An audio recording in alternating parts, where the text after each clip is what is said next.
record ya.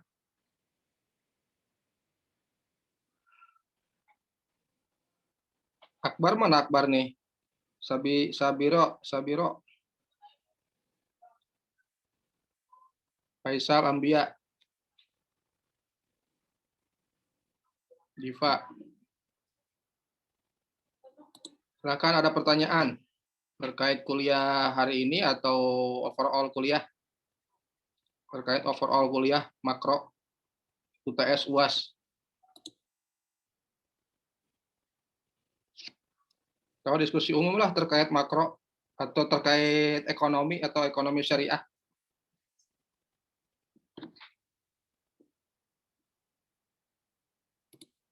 Tadi paham nggak tadi? Kalau saya tanya dah, paham nggak?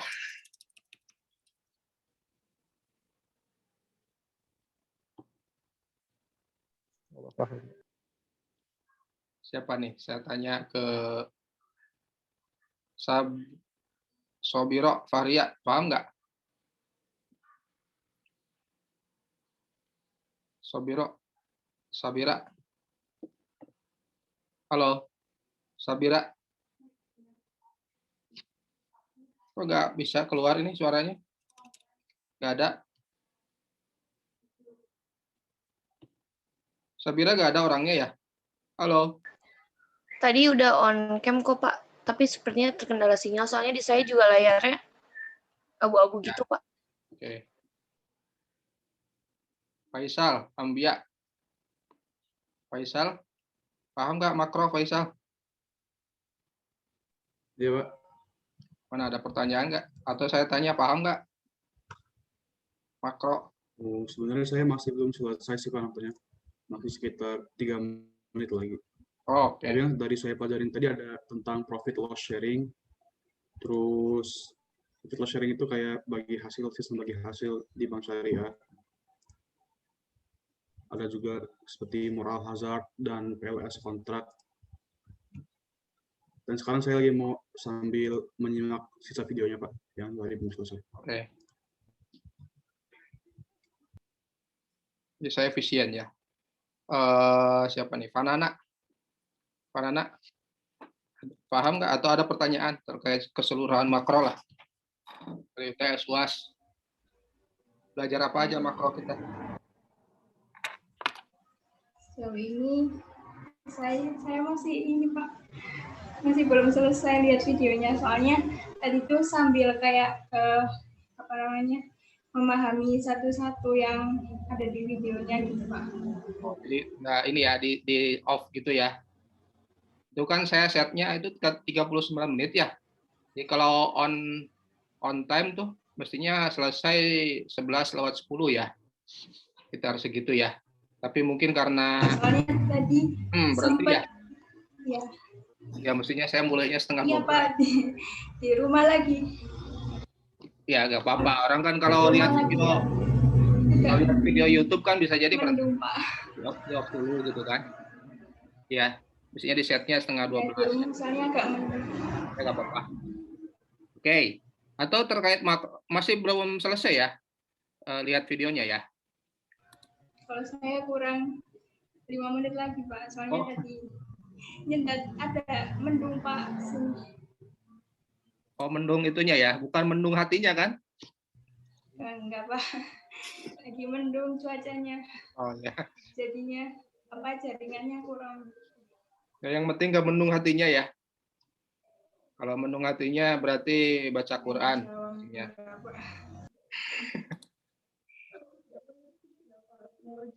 Yasmin, masih lihat videonya? Iya Pak, saya juga belum selesai. Belum selesai ya.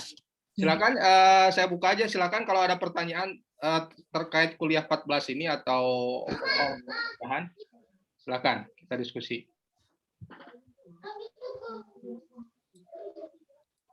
Nanti ketemu saya lagi nanti di kuliah finance ya, Islamic Finance, manajemen produk halal, kuliah ekonometrika, kok banyak banget ya, kuliah lagi metodologi penelitian.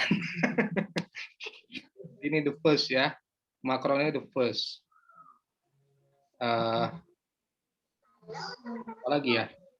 Manajemen produk halal, keuangan, dan nasional. Tapi makro ini sebagai pengantar ya, samping aspek mikro, kalian harus paham ya, konstelasi hubungan antar variabel ya. Makro itu kan hubungan antar variabel dalam ekonomi ya. Jadi kalau saya ada nanti pertanyaan di UTS, bagaimana nih kalau pemerintah nih sekarang menerbitkan sukuk, dampak terhadap makronya, atau pemerintah menerbitkan sukuk buat apa? Coba ada yang bisa jawab nggak? Sukuk itu apa sukuk? Lucy mana nih Lucy? Lucy. Lucy. Halo Lucy. Ya, halo Pak. Nah, jawab. Sukuk. Kalau pemerintah sekarang kan gencar ya menerbitkan sukuk. Sukuk itu apa kalau kita cari teorinya? Kalau cari teori sukuk apa? Terus bagaimana dampak secara makroekonominya? Kalian harus tahu nih. Bagaimana coba? Bisa ada gambaran analisanya? Kenapa lu sih kameranya?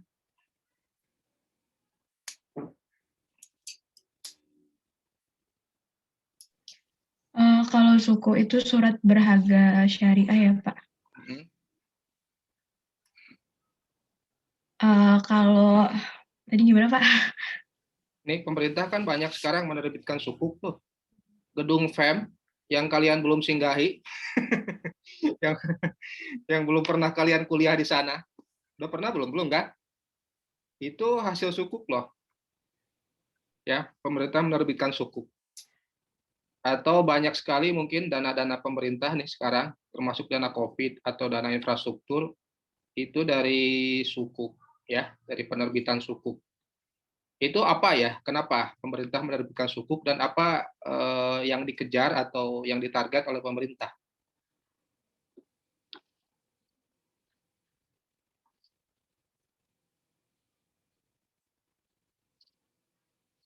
Itu pertanyaan yang pertama. Pertanyaan yang kedua itu buat Lucy ya. Yang itu yang sukuk buat Lucy ya. Pertanyaan kedua, sekarang pemerintah apa lagi hot apa? Lagi hot apa sekarang? Menaikkan PPN sembako ya. Kira-kira apa tujuannya? Itu pertanyaan kedua. Ya, hati-hati nanti kalian kan anak kan aset berharga oleh apa? Bagi orang tua kalian, jangan-jangan anak dipajak juga ya. Aset berharga dipajak juga ya, ternyata betul kan, ternyata mau juga pendidikan juga mau dipajak katanya ya. Nah kira-kira apa tujuan pajak itu ingin dinaikkan ya, tax base-nya? Pertanyaan kedua, nanti silahkan itu kalian jawab ya. Coba tadi juga Lucy, sukuk ini dua-duanya terkait dengan anggaran pemerintah ya. Bagaimana Lucy, sudah ada jawabannya? Itu ada loh di soal ya nanti. Walaupun soalnya pilihan ganda, tetapi kan kalau pilihan ganda kalian jawabannya kan antara 50-50 atau sepertiga kan benarnya. Nah kira-kira apa dampak sukuk itu apa secara makro?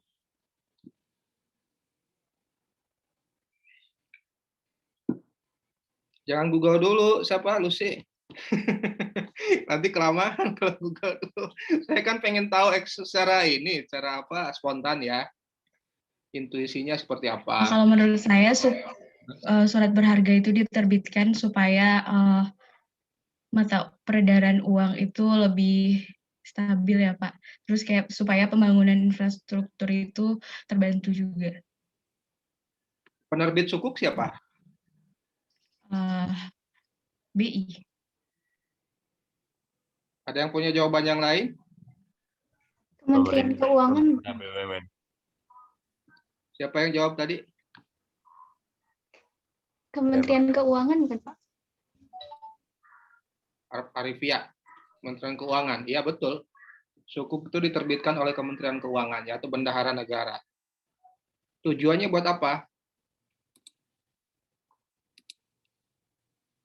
Tujuannya buat apa? Arifia?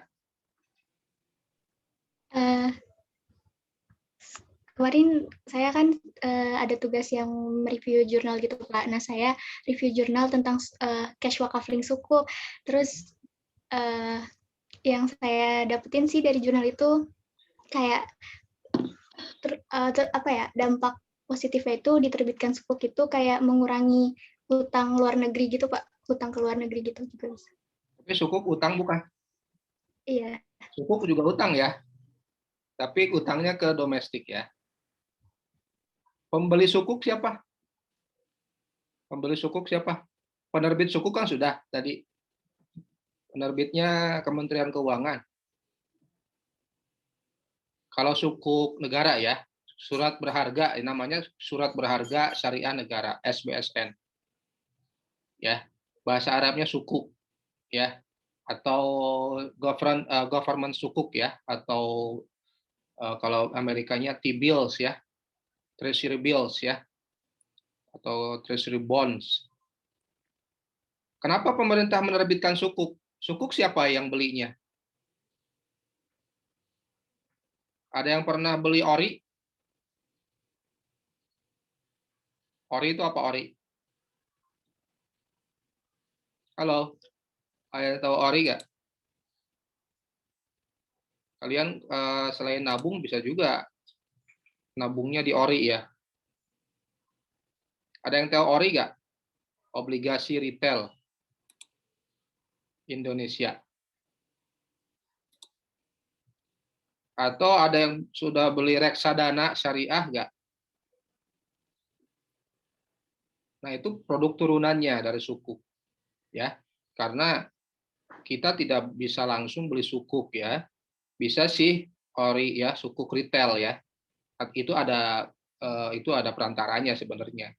Atau perantara yang lain reksadana, berarti kan manajer investasi ya, beli sukuk, kemudian diretailkan ya ke reksadana. Jadi pembelinya adalah masyarakat ya. Pembelinya adalah masyarakat selain pemerintah. Tadi ada jawaban Arifia, sukuk itu kadang untuk stabilisasi moneter. Gitu ya. Stabilisasi moneter ya. Sukuk itu secara moneter betul kalau BI yang beli. Kalau BI yang beli, tapi kalau bukan BI yang beli nggak ada dampak moneternya. Kalau kita yang beli kan, ya itu kan hanya pemerintah perlu dana kan, perlu pembiayaan untuk pembangunan. Ya, daripada pinjam ke IMF, benar nggak? Daripada pinjam ke asing, ya, yang bilang asing juga sama asing juga kan. Kalau bilang asing gitu, apanya asing lah, itu kan pasti itu akan berbeda ya dampaknya. Kan pasti dalam exchange rate yang berbeda, nanti juga akan berpengaruh ke stabilisasi nilai tukar juga.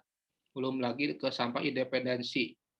Zaman dulu IMF kan ketika beli kita menerbitkan atau kita berutang ke IMF atau CGI ya, konsultatif government ya untuk Indonesia, itu kan nanti kita bahaya ketika kita ngemplang atau tidak bisa mengembalikan utang itu. Bisa jadi kan bahayanya utang itu dibayar dengan aset kan, namanya privatisasi. Benar nggak? Benar nggak? Itu kan zaman dulu waktu tahun krisis tuh kita tuh nggak bayar utang, nggak bisa bayar utang. Ya utangnya secara baik itu utang swasta maupun utang pemerintah. Ya, utang swasta kenapa? Utang swasta misalnya ke bank dulu atau ke pemerintah dulu, terus kemudian karena dia kebanyakan impor berutang, nggak bisa bayar, bilang ke pemerintah, saya nggak bisa bayar utang lagi. Akhirnya pemerintah kemudian ya udah asetnya ke sini kan, nanti urusan ke luar negerinya kita bayar bareng-bareng. Dengan cara apa? Ya berutang kan, atau gali utang, gali lubang tutup lubang, bayar utang dengan utang lagi, namanya restrukturisasi utang. Ini yang terjadi zaman dulu, ya tenornya dipertambah. Terus lama kelamaan gimana? Bagaimana itu? Sampai satu saat utang itu terlalu menggunung. Jadi negatifnya di zaman Orde Baru itu kan gitu ya. Jadi dibalik kita sebut Bapak Pembangunan, benar nggak? Bapak Pembangunan, ternyata pembangunan itu dibiayai dengan utang luar negeri. Ya, yang tenornya 25 tahun, ya. Dan itu menggunung ketika krisis moneter tahun 97, kita itu harus bayar utang, ya. Kita harus bayar utang dan kita perlu dolar. Dan dolarnya saat itu secara moneter terjadi apresiasi atau depresiasi rupiah. Jadi depresiasi rupiah atau apresiasi dolar terjadi 97 dan kita harus bayar utang. Apa yang terjadi? Krisis. Benar nggak? Krisis ekonomi, namanya krismon. Ya, kalian mungkin masih, kalau sekarang 2021, mungkin kalau 97, 98 mungkin masih baru lahir ya? Hah? Baru lahir ya? Pak. Atau mungkin balita ya, balita. Nah itulah yang terjadi, kita nggak bisa bayar lagi, oke, dinyatakan. Ya udah kata IMF, kamu jual aja asetnya, namanya privatisasi. Ya, privatisasi BUMN. Indosat sempat kita jual ya sahamnya. Indosat kan punya pemerintah, punya Telkom dulu. Ya, bahkan BUMN lain itu diprivatisasi. Diprivatisasinya tentu dijual ke swasta ya, baik swastanya domestik atau asing. Jelas ya. Nah, itu kan yang membahayakan. Kenapa dulu langsung saja kita ambil utang luar negeri? Ya karena pasar keuangan domestiknya itu masih belum berkembang. Benar nggak? Zaman dulu belum ada obligasi retail misalnya. Atau belum banyak sukuk yang dikeluarkan atau oleh pemerintah. Apalagi yang ditanggung renteng semacam oleh ORI atau oleh pasar reksadana. Itu baru sekarang-sekarang kan. Nah artinya banyak, makanya Kementerian Keuangan, nanti juga mungkin ada kuliah dari Kementerian Keuangan, ayo bantu negara gitu kan dengan cara membeli sukuk gitu kan atau membeli ORI. Karena apa? Pembiayaan pembangunan tidak harus itu dibiayai oleh dana dari asing atau pinjaman luar negeri. Pinjaman luar negeri itu kan bahasa halus dari utang luar negeri ya. Namanya pinjam, yang pinjam ya utang gitu kan. Sehingga pinjamnya ke domestik saja. Ya, pinjamnya ke domestik. Siapa? Ya pinjamnya yang belinya Faisal, yang belinya Ilham, seterusnya. Ya 10.000, 20.000, 10.000 sudah bisa beli sukuk sekarang. Ya tapi kan kalau 10.000 kali 200, misalnya 100 juta berapa tuh? Itu 10 triliun kan? Enggak. 10 triliun kan bisa buat pelabuhan, bisa buat sekolah, rumah sakit berapa banyak gitu ya. Tetapi tetap saja hutang. Nah masalahnya kalau kalau kemarin tuh waktu krisis pemerintah perlu dana untuk COVID, ya untuk BLT, nggak ada lagi yang mau beli. Orang saya juga perlu duit, kata pemerintah, kata masyarakat kan. Orang kami juga perlu uang waktu krisis gitu kan. Mau beli sukuk di mana gitu kan. Akhirnya Sri Mulyani ya Menteri Keuangan terbaik. Tapi kalau menaikin pajak sih belum ya. Kalau naikin pajak berarti masih kita pertanyakan lah. Ya ini kritisi ya. Saya normal saya bukan ini ya, tapi ya itu kan cara yang terakhir ya. Menaikkan pajak itu sebenarnya cara terakhir. Tapi kalau beliau menggunakan cara terakhir itu kan nggak bijak juga. Apalagi yang dipajak itu adalah hal-hal yang sifatnya investasi ya. Kayak pendidikan, kesehatan kan sebenarnya investasi jangka panjang ya. Itu jangan dipajak, atau sembako. Sembako juga kan investasi juga. Masa susu dipajak nanti kan, padahal susu itu kan perbaikan nutrisi kan untuk masyarakat Indonesia. Nanti larinya susu nanti bukan ke susu yang berkualitas. Nanti malah beli susu kental manis. Tahu nggak susu kental manis itu? Itu 60% gula loh. Susu kental manis. Sehingga mengajari anak-anak kita jadi diabetes semua. Ya, saya punya profesor di Jerman tuh. Dia amazing. Waduh, susu kental manis. Ini 60% gula yang benar. Pantas katanya, ini kalian diabetes semua. Ya dikasihnya susu. Emang dulu zaman dulu gitu. Ya beda misalnya kalau di negara maju justru sembako itu dipajak, disubsidi. Kayak susu, kesehatan gitu ya, pendidikan itu disubsidi, ini malah dipajak. Enggak, malah dipajak. Subsidi kenapa disubsidi? Bukannya pemerintah nanti rugi? Ya rugi dalam jangka pendek, tapi dalam jangka panjang kan nanti orangnya sehat-sehat ya. Enggak. Dalam jangka panjang kan nanti ya kalian kan produk subsidi banyak nih dari zaman Orde Baru kan. Masih saya juga mungkin produk subsidi kan. Subsidi pendidikan melalui SD Impres misalnya kan, nggak bayar di SD gitu kan, subsidi kesehatan, subsidi apa, terutama subsidi pangan ya, pangan tuh murah kan, ya itu tujuannya buat apa? Supaya siapapun orangnya masih bisa mengkonsumsi produk-produk yang sehat dan berkualitas, mempunyai nutrisi, sehingga dalam jangka panjang ya kita akan tumbuh sehat dan berkualitas.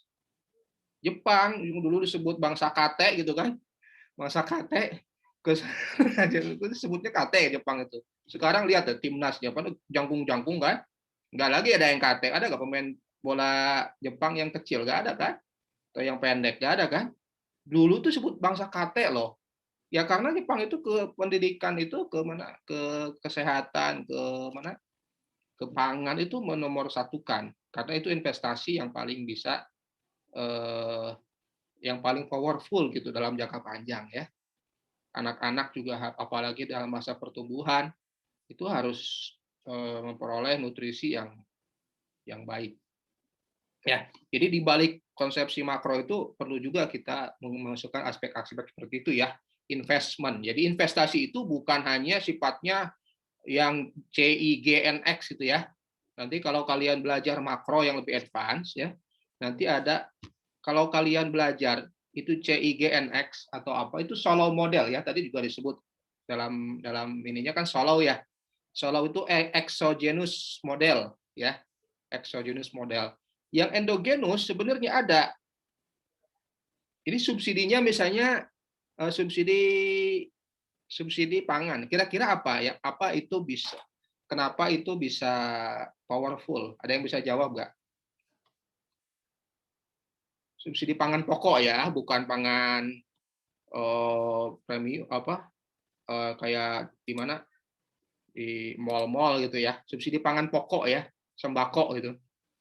Kenapa itu sangat powerful? Fuad, kenapa Fuad? Ini Fuad nih kemarin ke rumah saya nih. Nah Fuad. Ya Pak, kenapa Pak? Kenapa subsidi pangan itu penting? Coba bisa dijawab nggak? Sembako itu penting. Subsidi.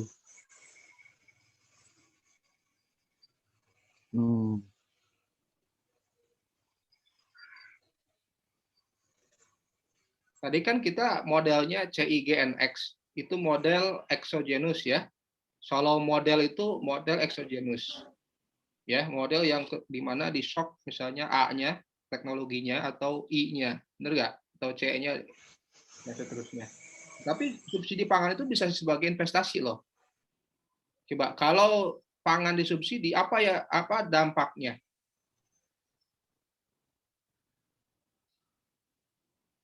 Satu konsumsi naik nggak? Konsumsi naik nggak? Iya, Pak. Naik ya. Konsumsi naik. Berarti secara makro juga naik, benar nggak? Benar nggak? Nah, iya. Secara makro akan naik juga kan? Yang kedua, bahkan pangan ini kan sebenarnya investasi kan? Kayak kita ternak lele kan investasinya di pangan kan sebenarnya, benar nggak? Ada yang ternak lele nggak di sini? Subsidinya kalau lelenya kita nggak kasih pakan, ya berarti kita nggak bakal hasilnya nggak bakal bagus. Benar ya?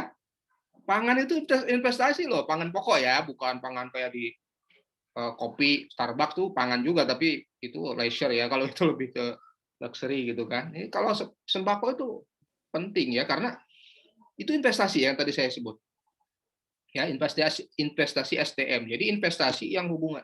Nah, nanti kalau sudah diinvestasikan dengan berkualitas, masyarakat itu semakin berkualitas, gizinya dan juga otaknya, akalnya, dan seterusnya. Nanti orang ini kan nanti akan jadi orang yang cerdas, orang yang sehat. Ya, sehat dulu.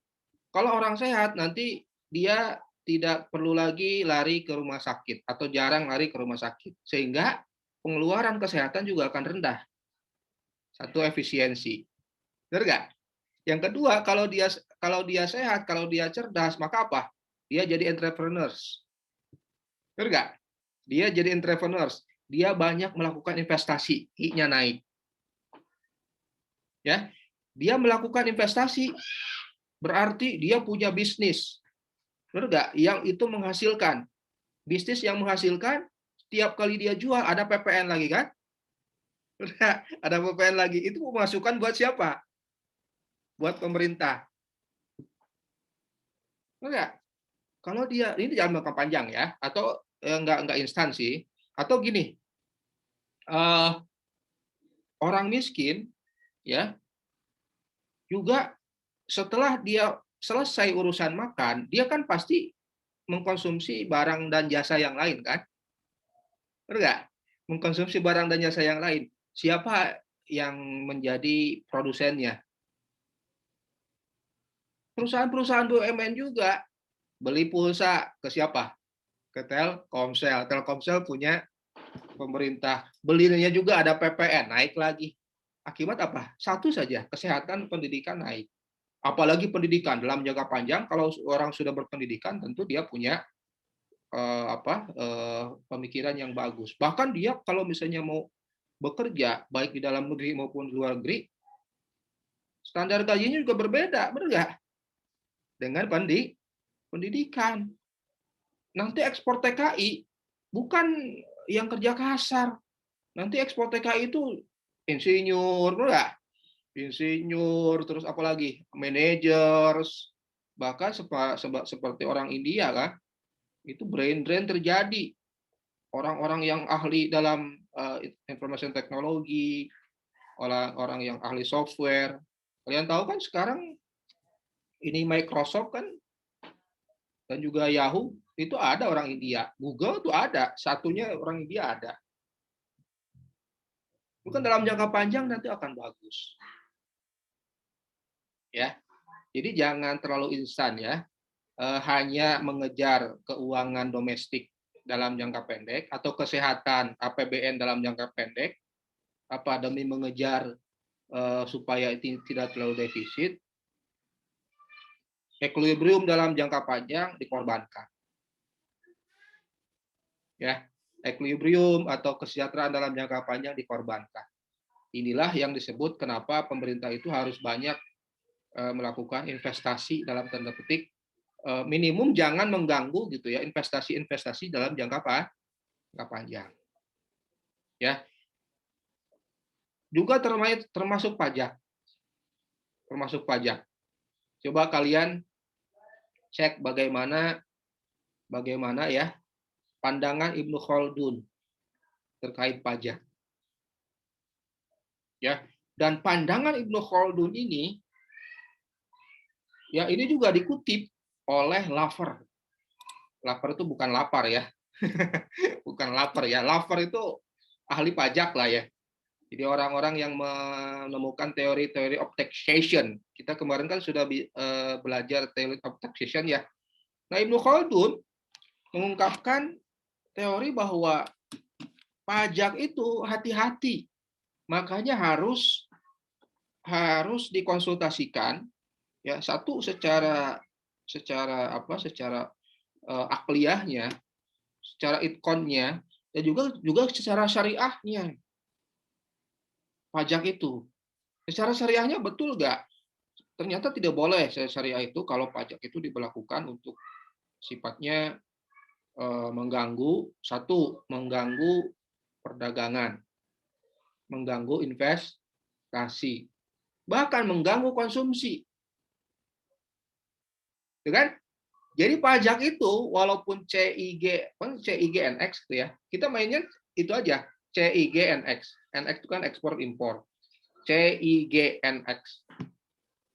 Jadi pajak itu berdampak semuanya ke CI, G, dan NX. Benar nggak? Kalau ada pajak, secara langsung betul itu adalah nanti hubungannya dengan satu, konsumsi kan? Konsumsi itu kan apa? C sama dengan C0 plus BYD gitu kan? Ya. YD itu kan Y minus tax plus TR gitu ya. Jadi kalau ada pajak tentu kita itu berkonsumsi lebih sedikit. Ya nggak apa-apa kalau orang kaya. Tapi kalau orang miskin, karena ada pajak, maka dia pengeluaran untuk konsumsi yang sifatnya hal-hal yang pokok, yang urgent itu akan semakin kecil. Ya, yang pertama. Ke I tentu saja ada pajak, ada dampaknya. Kalau pajak itu semakin banyak, investasi juga akan semakin kecil. Karena apa? Kan aktivitas bisnis dipajak kan? Maka I juga akan turun. Atau sebaliknya, karena konsumsi rendah, benar nggak? Karena konsumsi rendah, permintaan terhadap produk-produk dalam negeri juga akan rendah, benar nggak? Sehingga kalau permintaan rendah, investasi rendah nggak? Rendah juga kan? Tuh, saya dapat, I dapat. G dapat nggak? Ya G sih mungkin bisa lebih tinggi gitu kan. Tujuannya kan ini sebenarnya. Biar government expenditure itu bisa lebih leluasa diatur oleh pemerintah. Ya, karena ini adalah sumber dari government expenditure, pajak itu. Ya. Jadi jangan hanya mengejar G, dikorbankan C plus I. Bahkan NX ada nggak? Net export. Ngaruhnya. Coba net export apa? X minus M. Benar nggak? X minus M. Terutama ke X. Coba akibat ada pajak itu terlalu tinggi, maka tidak ada investasi. Maka tidak ada daya saing produk domestik. Sehingga ekspornya akan gimana? Akan turun juga. Benar nggak? Hal yang kecil itu bisa berpengaruh ke semuanya. Jadi jangan karena G-nya itu kita punya modal untuk bisa membiayai G, government expenditure, kita dan itu harus dengan pendapatan dari pajak, itu mengorbankan keseluruhan makroekonomi. Paham ya? Jadi kalian tuh kalau jadi ekonom tuh harus seperti itu. Itu namanya berpikir, kalau kata Awang tuh sumuliyah katanya ya, komprehensif gitu kan. Sumuliyah itu satu, dilihat segala macam variabel. Benar nggak? Jadi jangan hanya dikejar misalnya hanya kita G-nya kurang nih. Ya udahlah kita berpikir pendek, tidak ada kreativitas, naikin saja pajaknya supaya ada pemasukan untuk pemerintah itu membiayai pembangunan. Karena ini terlalu banyak defisitnya. Ya. Harus dilihat bagaimana dampaknya ke makroekonomi, ke variabel-variabel makroekonomi yang lain. Bagaimana dampaknya ke konsumsi, bagaimana dampaknya ke investasi, bagaimana dampaknya ke ekspor. Paham ya? Jadi itu kalau kalian menjadi Menteri Perekonomian ya, atau bekerja di Kemenko Perekonomian, Kementerian Perdagangan, berpikirnya harus seperti itu. Berpikirnya harus seperti itu. Jelas ya? Ada lagi nggak pertanyaan? Nah, ini sebenarnya kita lagi kuliah, kalau kuliah tadi itu kuliah terkait profit loss sharing ya. Profit loss sharing dan juga bagaimana terkait interest rate. Ya, interest rate. Jadi sebenarnya saya bisa share sebentar ya ke kalian nih. Ini nggak tahu kalian tuh sudah masanya atau belum, tapi saya anggap kalian sudah bisa berpikir lah ya, bahwa gini, apa sih bedanya interest base dengan debt base?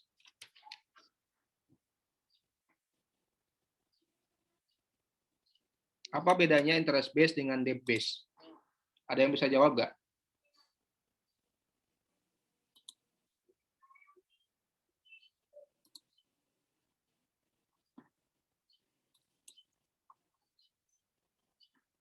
Kalau interest base apa? Ada yang bisa jawab nggak?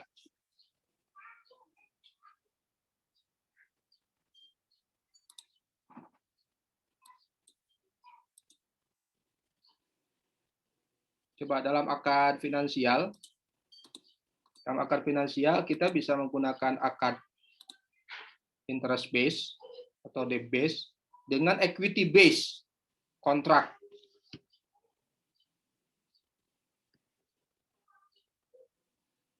Yang bisa jawab?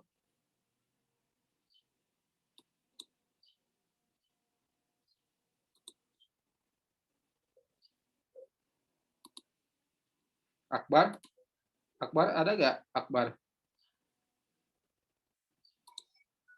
Bar.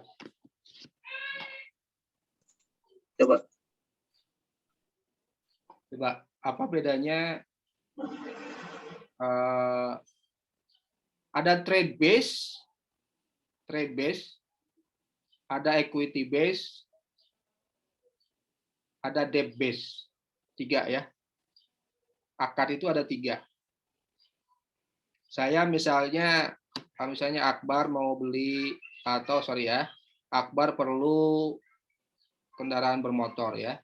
Mereknya mau apa? Vespa ya. Vespa berapa? 30 juta ya? Itu berapa? 40 juta. Vespa yang baru ya. Bukan Vespa yang lama ya. Ke Awang misalnya. Itu bisa dengan menggunakan 3 hal ya. Atau 2 hal lah ya kalau Vespa itu. Itu bisa pakai apa? Akad apa itu?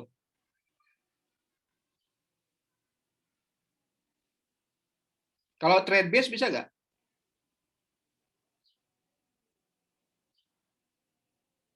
Perdagangan langsung. Bisa nggak, Akbar?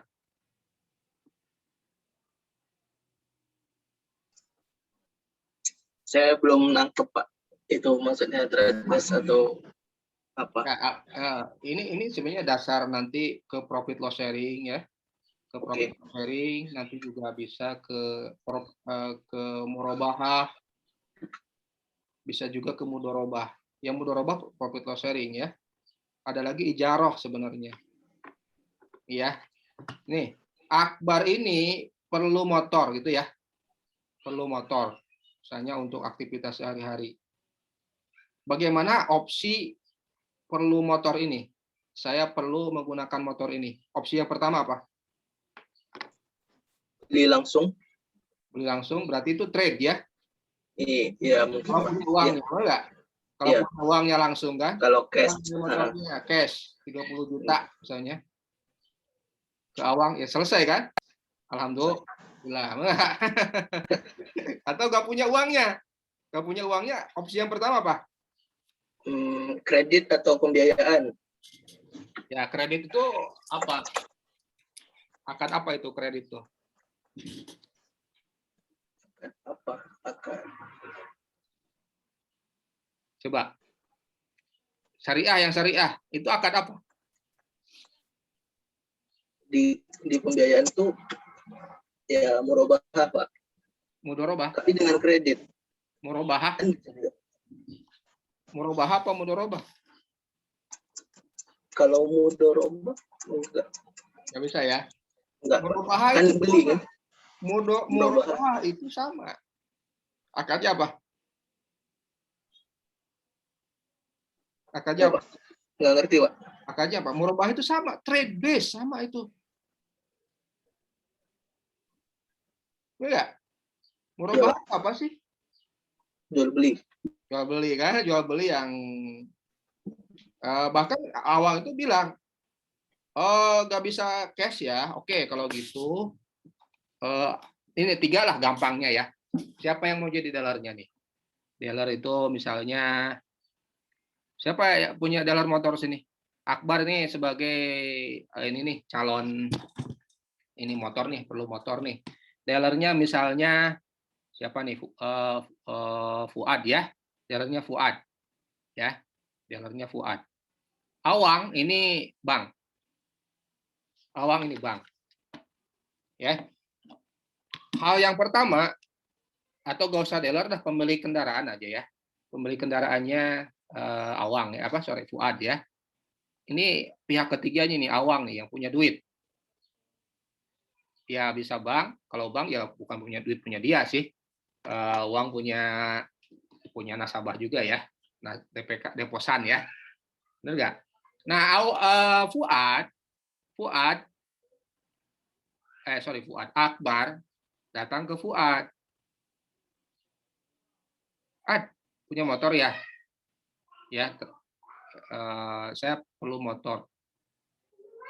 Ya, yang pertama sih sebenarnya bisa ijarah dulu. Ya udah, sewa aja dari saya, enggak? Bisa sewa. Halal nggak sewa? Halal, benar nggak? Yang kedua, trade, jual beli, dijual ya motor. Kenapa? Udah punya uangnya. Alhamdulillah punya cash, jual beli cash. Halal nggak? Halal ya. Yang kedua halal. Banyak yang halalnya sebenarnya. Ya, jadi kalau kalian nggak mampu beli motor secara ini, sewa aja dulu. Sewa aja dulu nggak apa-apa kan. Bahkan di perusahaan-perusahaan itu banyaknya sewa sekarang. Ya, karena nggak mau ada depresiasi dan nanti di aset akhirnya itu mereka nggak tahu nanti aset akhirnya milik siapa gitu. Kalau sewa kan selesai kan. Ya, lihat tuh perusahaan-perusahaan BUMN dan seterusnya biasanya tuh pengadaan barang tuh sewa loh. Nggak trade ya. Karena kan kalau trade nanti ujungnya itu punya siapa, dijual lagi susah dan seterusnya. Secara akuntansi susah. Makanya kalau sewa kan lepas ya. Ya. Jadi boleh sewa pertama ya. Itu masih bisa. Yang paling halal lagi sodakoh, ya udah siapa bukan sewa sih. Fuad itu ya udah pinjemin. Itu pinjemin kan. Tapi itu kan itu sodakohnya Fuad. Nah, kalau sewa sudah mulai akadnya bukan tabarru ya. Itu akadnya akad tijari ya. Sudah mulai akad yang komersil gitu kan. Nah, yang setelah sewa ada lagi trade. Jual beli. Jual belinya cash, alhamdulillah, karena Akbar ini punya apa? Punya uang cash. Ya alhamdulillah. 2, wah, saya nggak punya uang cash. Saya nggak punya uang cash. Motornya harganya berapa? Karena misalnya 10 juta. Motornya ya. Motor second lah ya gitu kan. Per second. Punya nggak uangnya 10 juta? Nggak punya. Punyanya berapa? 20%. Nah, sebenarnya tanpa ada awang pun bisa ngurobah ke Fuad. Tanpa ada awang nih, awang sebagai yang punya uang ya. Artinya murabahah itu langsung dengan pemilik itu boleh. Ya. Ya udah kalau gitu berapa? Oh, saya jualnya 11 juta. Kata Fuad. 11 juta ya. Tapi boleh kamu 2 juta dulu. Sisanya 9 juta itu boleh dicicil. Selama berapa? 1 tahun misalnya. Berarti sisanya berapa? Sisanya berapa? 9 juta lagi ya. 9 juta lagi. Sebenarnya murabahah itu tidak mesti per bulan berapa sebenarnya ya. Sebenarnya mesti seperti itu. Ya, kalau ke Fuad ya, kalau ke Fuad langsung. Jadi ya udah sekarang 2 juta, dan setahun tahun ke bulan ke-12 baru 9 juta, tapi kasihan gua aja ya. Kalau gitu, itu murabahah juga loh. Ya, atau gini, 2 juta sekarang, bulan depan misalnya bayar 3 juta gitu kan, berarti 5 juta. Jadi nggak mesti fixed term gitu loh. Nggak mesti, yang penting lunas dalam jangka waktu tertentu itu. Itu murabahah juga. inti dasar murabahah seperti itu. Ya, tidak mesti seperti bank. Itu kan akuntansi bank itu supaya disiplin aja dibagi-bagi sebenarnya di per bulan itu. Kan supaya cicilannya tuh merata gitu ya. Nah, oke. Fuad, waduh saya nggak mau. Saya pengen cash. Kata Fuad, saya mah ke saya cash. Ke saya cash. Tapi tetap berlaku jual beli. Kalau cash berapa ya? 10 juta itu. Nah, datang Awang gitu ya, ada pihak ketiga, ada Fuad, ada Akbar, ada Awang yang ketiga. Oh, saya punya uang 10 juta cash. Nah, dari Fuad ke Awang jual beli. Nih, cash 10 juta. Lalu apa hubungannya Awang dengan Akbar? Oh, Akbar dengan Awang itu jual beli juga. Jadi 2 kali jual beli. Satu jual beli dari Fuad ke Awang, itu secara tunai 10 juta. Nah, Awang kemudian jual lagi ke Akbar senilai 11 juta. Boleh nggak? Boleh nggak? Boleh kan? Tetapi ya udah sini 2 juta dulu, tapi sisanya nanti dalam setahun. Ya. Nah, kalau Akbarnya masih teman sih nggak apa-apa. Cicilannya nggak usah rata gitu kan. Nggak usah tiap bulan juga nggak apa-apa. Kalau punya uang sini atau lunas 5 bulan juga nggak apa-apa kan. Bagus, enak ke sayanya gitu kan, ke Awangnya gitu kan. Kamu masih 1 tahun. Tetapi kan bank kan punya akuntansi gitu. Ya udah biar disiplin nih, dibagi rata aja nih 9 juta bagi 12 gitu ya. Benar nggak? Di DP-nya 20%, sekitar 22 jutaan gitu kan, 10 juta lebih, sisanya dibagi rata. Itu murabahah itu masih trade base. Masih trade base. Masih akadnya berbasis jual beli. Ya, masih akad berbasis jual. Boleh nggak? Ternyata boleh. Kita itu kalau menginginkan equity, menginginkan utilitas, itu boleh dengan minjam, boleh dengan sewa, boleh dengan jual beli. Jual belinya juga bisa dengan tunai atau jual beli dengan tidak tunai. Silahkan. Itu halal. Nah, ada yang berbasisnya interest base. Gimana? Interest base taruhlah ini bukan Awang lah biar enak gitu ya. Misalnya Angga nggak ada kameranya nih. Misalnya ke Angga. Oh, Angga mah nggak bisa, nggak gitu. Angga itu gini, kamu perlunya berapa? Siapa Fuad kan ngejualnya berapa? 10 juta. Ya udah, kata Angga, nih. Ya. Kata Angga ke ini, ya udah kamu saya nanti pinjamkan gitu kan. Ini nih 10 juta sekarang. Ya. 10 juta sekarang. Nah, tapi karena dilunasinya setahun lagi harus ditambah dengan interest rate berapa? 10%. Benar nggak? Jadi 11 juta, tapi nggak ada akad jual beli di situ. Saya itu Angga ini hanya meminjamkan 10 juta, tetapi balikan. Jadi Angga ini seakan-akan sudah bayar ke Fuad itu 10 juta, ya. Tetapi akadnya bukan akad jual beli. Akbar itu akadnya masih interest base. Jadi dari kapitalnya dari 10 jutanya itu kemudian dibungakan, gitu kan? Karena dalam setahun berarti harus bayar dengan suku bunga 10%. Itu bayar 11 juta. Ya, di DP-kan. Ya, seterusnya terserah lah itu mekanismenya. Jadi jelas ya. Nah, itu tidak boleh kalau itu karena itu basisnya bukan dari barangnya tetapi dari peminjamannya. Benar nggak? Dari peminjamannya. Meminjamkan uang 10 juta siapa Angga ke Akbar ya dengan harus mengembalikan sebesar 11 juta itu tidak boleh karena setiap peminjaman itu tidak boleh ada lebih pengembaliannya ya tidak boleh ada lebih pengembaliannya ya kecuali kalau gitu cari aja kalau mau itu yang apa? Yang mana nih? Yang halal. Kok sama aja kalau gitu? Dua-duanya 11 juta gitu kan. Ya, tapi satu halal, dua tidak apa? Yang kedua itu haram. Kenapa? Kalau ke angga ini nih, kalau 2 tahun, ya itu kan interest rate berdasarkan suku bunga, misalnya 10% per tahun. Coba kita pakai teori interest rate, berarti 1 plus 10 pangkat T. Benar nggak? 10 pangkat T, 1 plus 10% berarti 1,1 pangkat 2. Benar nggak? Berapa coba? Kali 10 juta. Nah itu bunga berbunga itu nanti jatuhnya bukan 11 juta lagi, tetapi 1,1 plus berapa tadi? Ya berarti 10% lagi, berarti 1,2 1 sekian. Enggak. Jadi itulah kenapa yang menyebabkan dalam jangka panjang, ya ini yang kita bahas dalam kuliah tadi ya. Kalau akadnya suku bunga berbasis interest rate itu menyebabkan gelembung ekonomi. Yang punya kapital siapa nih? Angga ini nih akan terus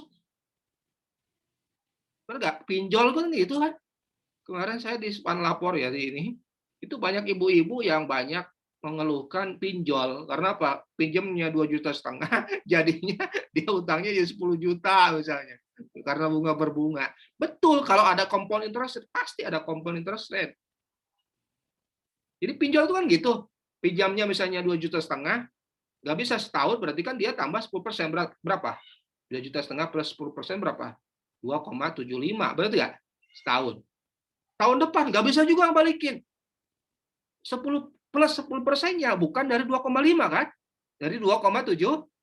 Berarti berapa? Hampir 3 juta.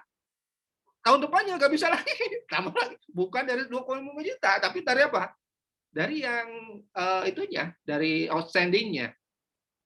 Makanya pantas bunga berbunga terus akan menggelembung. Nah itu tidak adil. Lain hal kalau tadi ke awang. Kalau akbar ke awang misalnya 10 juta, tahun depan nih ternyata akbar masih ngemplang nih. Kok kamu janjinya mau 11 juta nih tahun depan. Coba nih, ada unsur sedekah di sini. Terus gimana? Ya udah deh saya tangguhkan. Kapan tangguhnya? Ya bulan depan. Nah, itu akbar itu nggak boleh menambah lagi. Menambah dari margin 1 juta itu. Jadi tetap 11 juta. Kenapa seperti itu? Ya itu aturannya. Loh, apa nanti dampaknya ke awang? Itu akbar, awang itu sebagai sedekah ke akbar. Ya. Jadi orang yang menangguhkan utang seseorang itu bernilai sedekah. Ya. Jadi prinsip ekonomi Islam itu ada sedekahnya ketika orang itu atau gini. Dalam tahap tertentu nih ya. Kamu benar gak bisa bayar utang nih. Gak bisa bayar utang.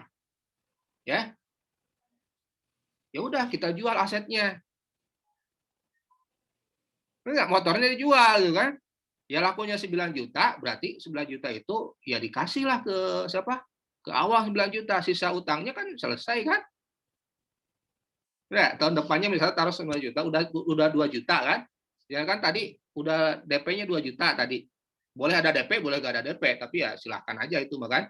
Nah, misalnya sudah 2 juta, ya tahun depan akbar sama sekali gak punya uang untuk melunasi ke awang itu. Ya udah jual aja motornya. Dijual motornya 9 juta. Berarti gimana? Gimana? Itu punya bayar utangnya 9 juta ke awang. Kan selesai. Loh, saya tekor 2 juta. Itu motornya dipakai kan? Itu anggap aja sewa. Jadi asetnya itu kalau dengan jual beli bisa dijual. Kurang lebihnya itu jatah nanti ya silakan. Tapi utang yang ke awang itu harus dibayar. Bahkan banyak kasus ya ketika dijual nilai asetnya lebih besar dari utangnya kan. Enak kan? Benar nggak? Misalnya tanah misalnya. Sekarang 10 juta nih. Akbar beli dijualnya ini 11 juta nih ke akbar misalnya ya. Ternyata tahun depan dijual ini tanah ini naiknya misalnya 50% karena ada ini misalnya ya, ada hal ternyata 15 juta. Nah, 15 juta gimana? Siapa? Akbar sudah 2 juta ke Awang. Tanahnya berarti utang dia berapa? Utang Akbar berapa ke Awang? 9 juta. Tanahnya nih Awang Akbar gak bisa. Akbar gak bisa nih bayar ke Awang. Berarti tahun depan ya udah tanahnya jual aja lah. Misalnya dijual ke Nandi misalnya. Wah, Nandi, saya berani tuh 15 juta karena emang harga pasarnya baru juga ada dibangun di situ. Misalnya pusat perbelanjaan sehingga harga tanahnya naik 50%. Itu bisa kan? Kalau tanah kan bisa ya. 15 juta. Nah, jadi 15 juta ini tanah. Berarti gimana? Bayar ke Awang berapa? Bayar ke Awang berapa? Ya tetap 9 juta. Karena itu ke Awang nggak boleh bertambah lagi.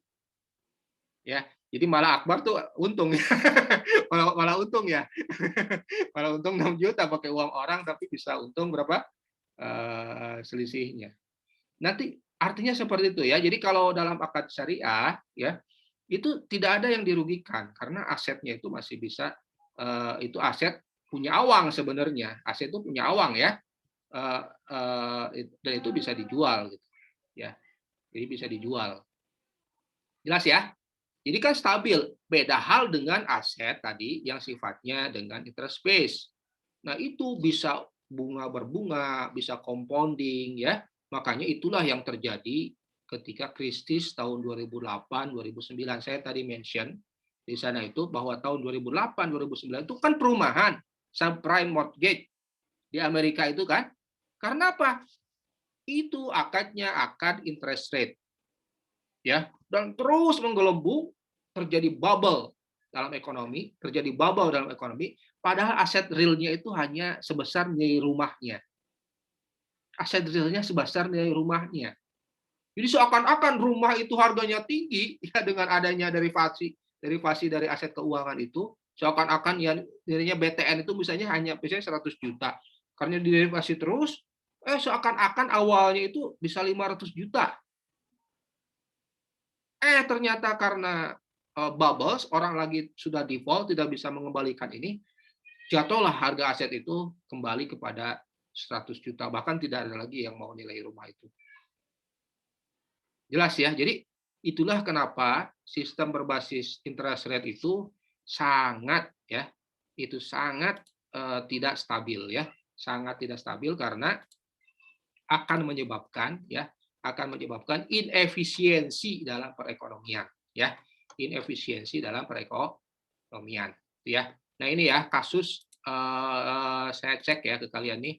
Ini sebenarnya kuliah pasca ya, tapi saya menunjukkan ke kalian nih bahwa apa ya, saya share ini kan. Nah, ini kelihatan nggak? Kelihatan nggak? Kelihatan, Pak. Nah, ini coba bisa kalian baca nggak?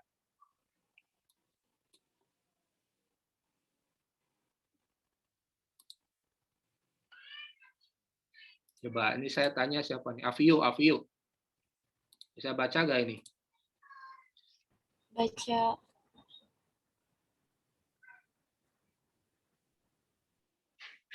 Di sini ada ini ya, Afio ya.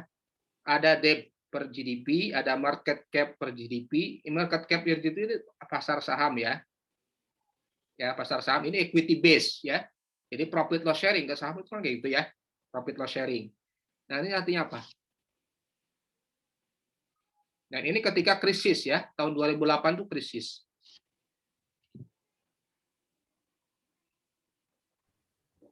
Lebih besar yang debt-nya, Pak, daripada profit loss sharing. Ya. Jadi artinya apa nih? Puncak krisis adalah ketika apa? Ketika akad-akad debt, akad-akad interest rate itu apa? Itu jauh gitu ya, melebihi akad-akad yang equity base. Paham ya? Paham ya semuanya ya? Artinya apa?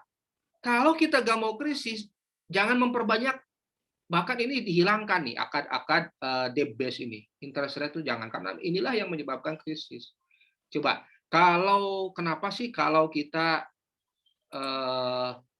yang tadi saya sebutkan, coba kalau terjadi krisis ketika akad equity base atau borrow AH base itu kan gampang, tinggal dijual asetnya dan seterusnya, itu selesai, gitu kan? Tidak berlipat-lipat ganda seperti ini.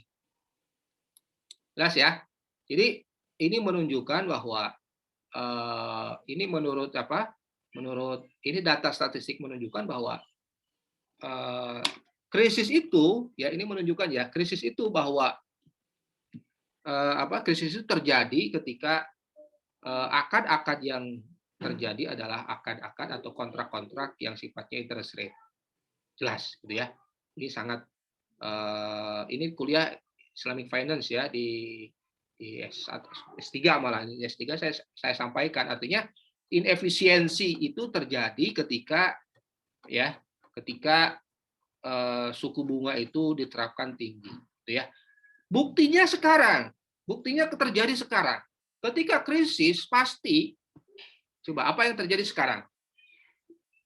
Ada yang bisa jawab nggak? Sekarang kan lagi krisis. Suku bunga itu bagaimana interest rate yang diterapkan oleh pemerintah? Tinggi atau kecil?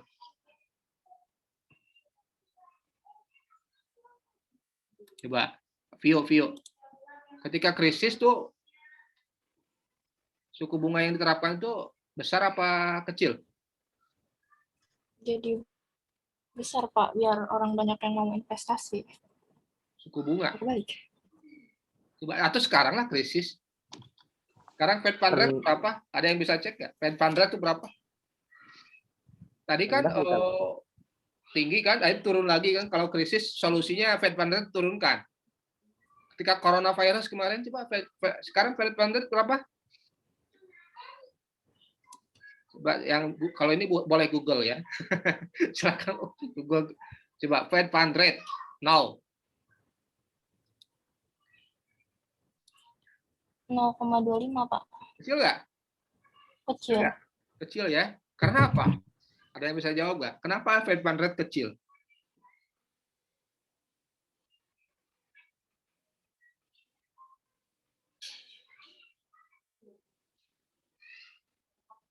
Ini Raffi, ada nggak Raffi ini?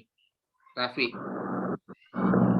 Supaya orang tidak terlalu menabung kan Pak? Tidak terlalu menyimpan duitnya. Ya karena orang perlu uang kan. Karena orang perlu uang kan. Jadi aset-aset finansial itu biar lari ke sektor real. Karena sekarang perlu makan semua. Paham ya? Paham ya? Ya.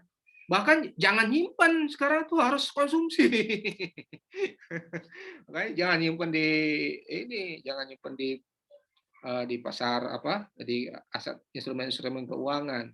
Biar ekonominya itu berjalan. Paham ya? Jadi ketika suku bunga itu dinaikkan, itu sebenarnya mencerminkan inefisiensi dalam dalam kontraknya sendiri, dan ini efisiensi dari sisi distribusi. Kemarin kita sudah bahas distribusi kan. Coba kalau suku bunga tinggi, ya itu antara siapa tuh tadi? Siapa yang mendapatkan tadi? Saya ngasih tahu siapa ya? Bukan Awang, satu lagi siapa tadi? Kalau lupa saya. Yang menerapkan arti kapitalis itu dengan ongkang kaki, enggak? Dengan ongkang kaki dapat terus uangnya enggak? Bahkan uang bunga berbunga.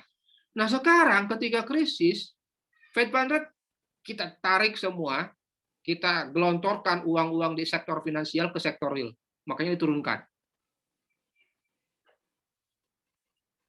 Paham ya?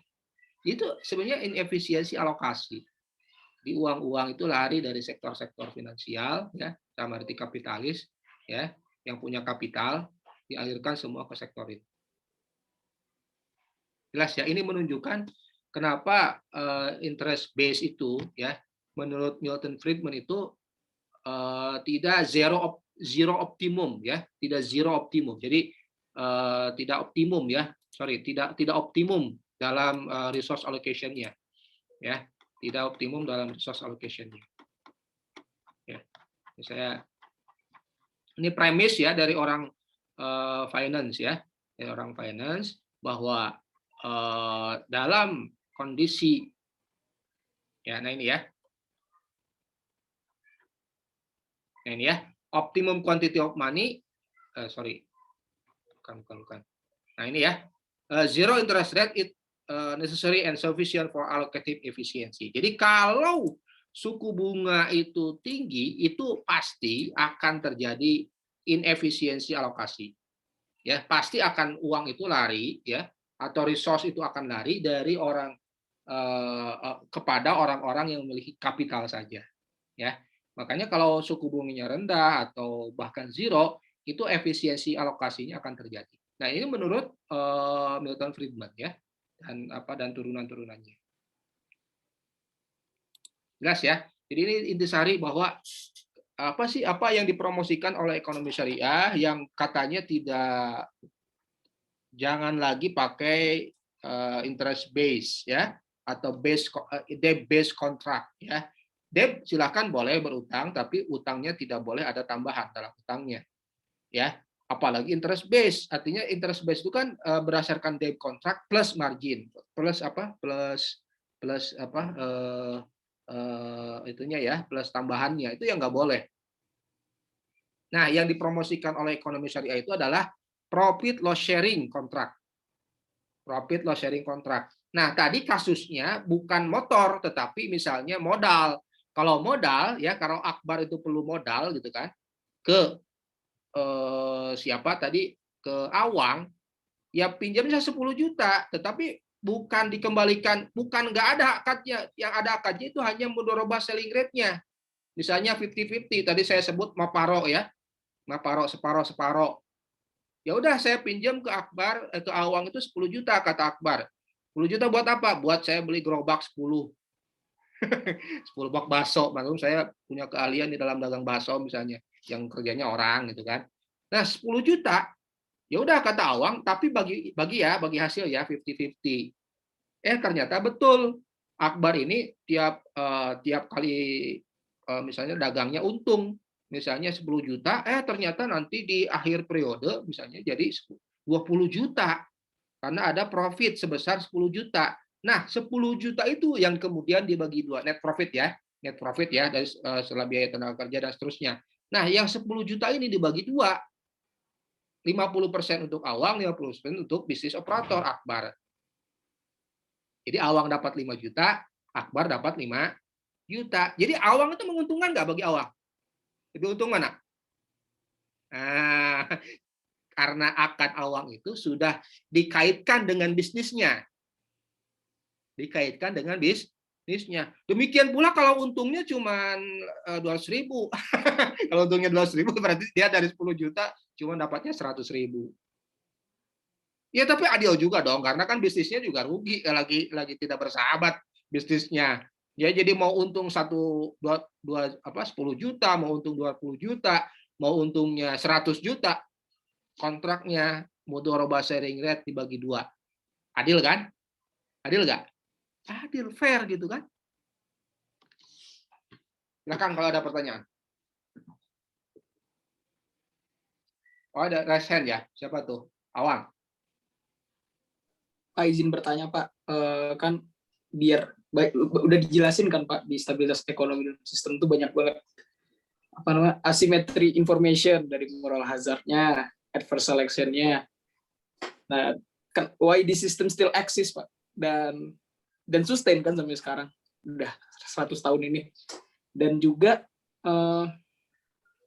kan kalau asumsi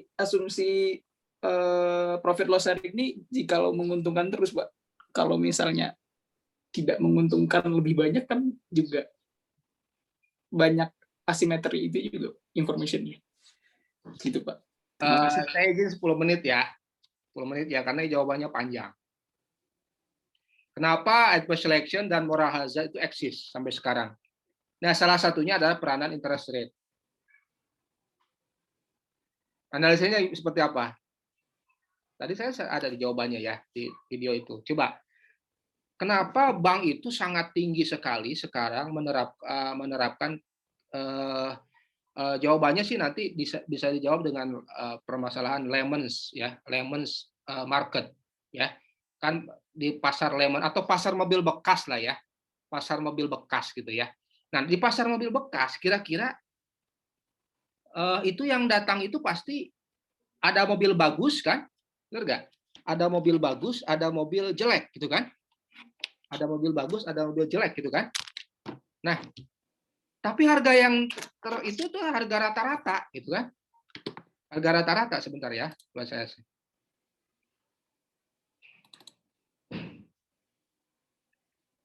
Nah, karena harga yang berlaku rata-rata, yang diuntungkan mobil bagus apa mobil jelek? Yang punya mobil bagus apa mobil jelek? Yang jelek. Yang diuntungkan punya mobil jelek kan? Benar nggak? Berarti dia menjual lebih premium. Yang punya mobil bagus gimana? Mau nggak jual di pasar mobil bekas? Gak mau, ini pasarannya saya cuman ke kantor aja, kantor juga cuman 7 kilo gitu kan. Walaupun ini sama tahunnya dengan mobil yang jelek itu, masa harganya disamain dengan yang itu, dengan Avanza yang kilometernya berapa? Tetapi kan itu disembunyikan. Nah, artinya apa? Coba misalnya Ilham yang punya mobil bagus. Mau nggak Ilham pas masuk ke pasar mobil jelek? Ke pasar mobil bekas? Mau nggak? Ah? Mau nggak? Nggak mau. Nah, kenapa di pasar mobil bekas itu terjadi harga mobil bagus dengan harga mobil jelek itu sama? Karena ada asymmetric information. Benar nggak? Benar nggak? Nah, apa implikasinya asymmetric information ini? Ya, misalnya yang punya mobil jelek siapa nih? Taufik misalnya. Yang mobil jelek yang tahunnya sama, apanya sama, tapi kualitasnya beda. Kalau Taufik udah tabrakan gitu ya. Terus kalau punya Ilham tahunnya sama, Avanza-nya sama tahunnya ya. Ini kilometernya juga baru 15.000, irit banget gitu. Padahal dia udah 5 tahun. Ada kayak gitu ya. Mobilnya cuma pakai kantor bolak-balik atau weekend aja dipakainya. Bisa kan? Tapi harga di pasar sama. Kira-kira Ilham mau nggak mau masuk ke pasar mobil bekas? Mau nggak? Misalnya Ilham itu sebenarnya harga realnya itu misalnya harga realnya 100 juta. Tapi kalau Taufik ya, ini harga realnya itu misalnya 80 juta lah gitu. Tetapi harga yang berlaku di pasar 90 juta. Mau nggak Ilham masuk ke pasar, harga mobil dia 100 juta dijual dengan 90 juta? Mau nggak? Tapi kalau Taufik mau nggak? Mobil-mobil yang orang-orang Taufik nih. Mau dong, saya dapat premium. Nah, itulah yang terjadi di pasar finansial. Ketika ada asymmetric information, benar nggak? Yang datang hanya yang punya mobil jelek. Ya, itu kan sama kayak Grisham Law kan sebenarnya ya. Jadi yang ada di pasar itu adalah yang jelek-jelek. Sehingga pasar itu tidak efisien, benar nggak? Nah, itulah yang disebut adverse selection. Ketika ada asymmetric information, ketika ada asymmetric informasi yang tidak sempurna di dalam akad finansial itu orang itu sama-sama menyembunyikan informasi, ya. Saya balik sekarang ya. Ini Ilham itu good guy berarti kan? Dia bisnisnya profitable, risikonya kecil. Ya Taufik bukan bad guy ya, bad project lah gitu ya. Dia risikonya besar, profitnya kecil gitu kan. Datang ke financial market, banknya misalnya Awang, mau nggak Awang coba membiayai Ilham, mau nggak datang ke financial market? Dia nggak mau, saya mahal, suku bunganya mahal. Tapi kalau modal Taufik mau nggak? Ya mau kan dengan suku bunga gitu. Itulah namanya adverse selection, namanya salah pilih nasabah. Jelas ya? Nah, itu akan semakin menjadi-jadi ya, eksis. Makanya tadi Awang itu kenapa still eksis? Ya karena ini akad yang terjadi adalah akad interest rate. Nah, karena Awang karena di pasar itu Awang ini tidak tahu pasar ini mana yang bagus, mana yang jelek, ya udah kalau gitu saya akan menetapkan premi risiko. Premi risiko dari apa? Harganya ini bukan bukan harga ekonomi, tetapi harga ekonomi plus premi risiko. Sehingga suku bunga, kalau dalam harga dalam pasar ini kan suku bunga ya, suku bunga yang diterapkan itu lebih tinggi lagi. Coba, kalau suku bunga yang diterapkan lebih tinggi lagi, orang-orang model Ilham mau nggak ke pasar? Ya nggak mau, lebih baik sampai ke akad equity base kan? Benar nggak? Tapi akan semakin banyak lagi model-model Taufik yang akan ada di pasar. Nah, itulah kemungkinan terjadi adverse selection, salah pilih nasabah. Jadi salah pilih nasabah itu salah dari awal gitu kan. Akibat yang ada di pasar itu adalah lemon atau buah-buah yang tidak berkualitas atau nasabah-nasabah yang kurang berkualitas. Ya. Jadi tapi kalau dengan akad profit loss sharing mau nggak coba? Sekarang bandingkan dengan akad profit loss sharing coba. Orang model Ilham mau nggak masuk ke sana? Atau orang model Taufik mau nggak masuk ke akad profit loss sharing? Semakin nggak mau, karena kalau saya tidak menyebutkan risikonya, ataupun saya menyebutkan risikonya saya dibagi juga kan? Artinya Taufik itu kalau gagal dalam bisnisnya, kalau dia tidak menyebutkan profil risikonya, tentu dia akan bahaya juga. Nanti dia bisnisnya kolaps, risikonya bagi dua loh. Bukan hanya risiko buat saya, buat kata Awang. Benar nggak? Jadi akad profit loss sharing itu akan menghindari masalah moral hazard, akan menghindari masalah adverse selection. Karena apa? Orang-orang model Taufik tidak akan lari ke pasar, tidak akan sehingga mengurangi risiko terjadi adverse selection. Nah, kalau risiko terjadi salah pilih nasabah ini kita kurangi secara drastis dengan akad profit loss sharing, dia lebih stabil kan? Jadi yang ada di pasar finansial itu adalah nasabah-nasabah yang berkualitas. Sehingga ujung-ujungnya nanti akad moral hazard NPL gitu ya, non-performing loans, pembiayaan bermasalah itu kan kalau yang masuk orang-orang model Ilham itu kan, yang bagus-bagus, yang profitable dan juga risikonya rendah, akan berkualitas kan pembiayaannya. Jelas ya? Gitu ya. Demikian pula nanti dalam moral hazard. Kalau moral hazard juga sama. Nanti bank kan, kalau moral hazard sebaliknya. Kalau moral hazard, oke, ini sudah dibiayai nasabahnya ya. Sudah dibiayai. Tetapi kan kalau informasinya asimetrik, Awang itu bagaimana ya saya kontrol apakah benar nih ini Taufik nih Ilham nih bisnis nih. Benar nggak? Atau kalaupun benar bisnisnya, ini saya kasih nggak? Dia itu mengalokasikan kepada secara akadnya nggak, secara kontraknya nggak? Ternyata enggak, kan perlu biaya monitoring kan? Enggak? Biaya monitoring itu ditanggung oleh siapa sebenarnya? Ya, biayanya dikeluarkan oleh Awang, tapi sebenarnya biayanya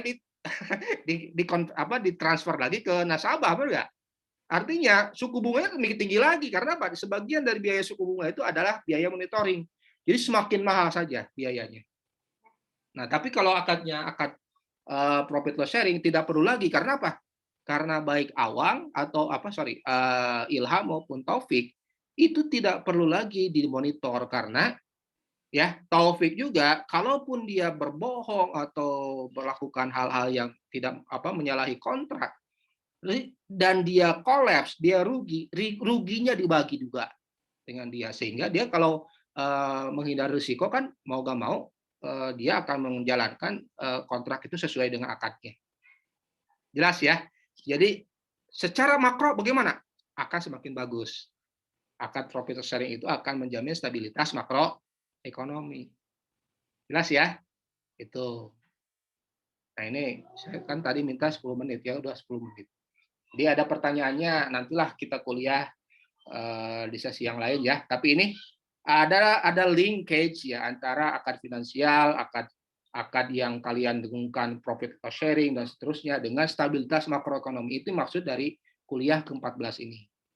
Ya. Jadi jangan khawatir, kalian bisa mempromosikan akad profit loss sharing, karena ini stabilitas makroekonomi juga akan terjadi. Dan itu proven ya, ketika di Amerika ketika krisis itu adalah ketika di mana awal-awal krisis itu karena akan interest rate-nya tinggi gitu ya, akan equity base-nya rendah, sehingga ketika terjadi gelembung, ketika krisis mau tidak mau itu harus semuanya diturunkan suku bunganya, biar apa? Uang itu lari lagi kepada sektor real. Jelas ya. Sekian dari saya. Kita tidak bisa lagi buka sesi pertanyaan lagi karena ini waktunya sudah lewat ya. Demikian, mudah-mudahan ada manfaatnya. Selamat ujian. Nanti ujiannya ya nantilah ya ujiannya, nggak usah khawatir, kalian belajar lagi aja, videonya bisa dibuka lagi, juga PowerPoint-nya dari saya ya. Tugasnya juga sudah dikerjakan tugasnya.